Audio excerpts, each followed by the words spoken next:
نتصل باستعلامات الحربية نسأل سوري أصل انتوا عندكم موقف. ايه الموقف يا جماعة؟ الموقف ناس وزنها زائد وناس حوامل.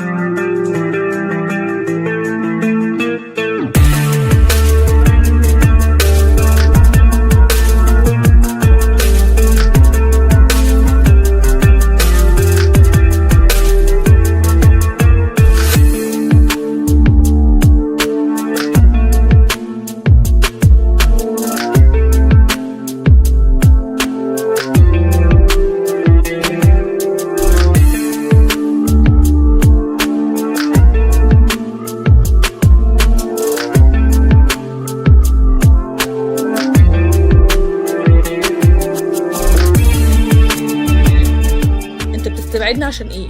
انت بتستبعدني عشان وزن او واحده حامل؟ طب استبعدني عشان تقديري في الكليه وحش، استبعدني عشان انا ما عنديش كفاءه، استبعدني عشان سبب مقنع.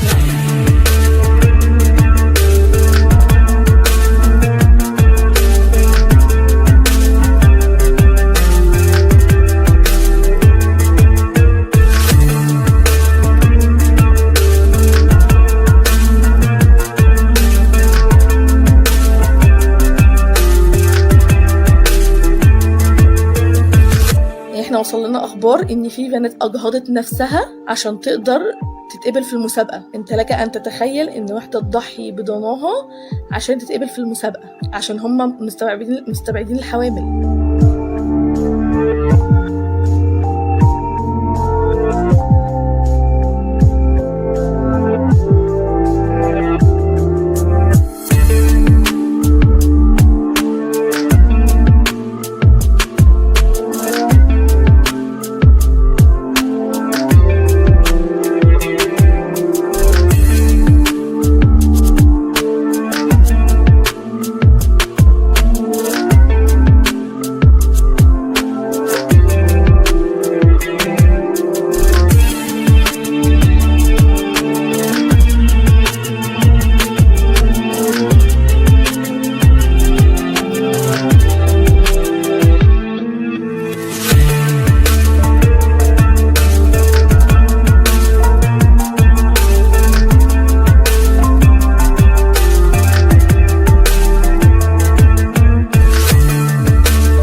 متخيل الدولة النهاردة فكرها ازاي؟ يعني يدخل بيشتغل اولا طبي ونفسي ورياضي وسلوك وفني وكل شيء وكشف هيئة وتعمل والمخابرات تبعت تحريات وامن الدولة يبعت تحريات والرقابة الادارية تبعت تحريات والحربية تبعت تحريات وكل جهة في البلد تبعت تحريات زيه زي اللي داخل كلية حربية بالظبط.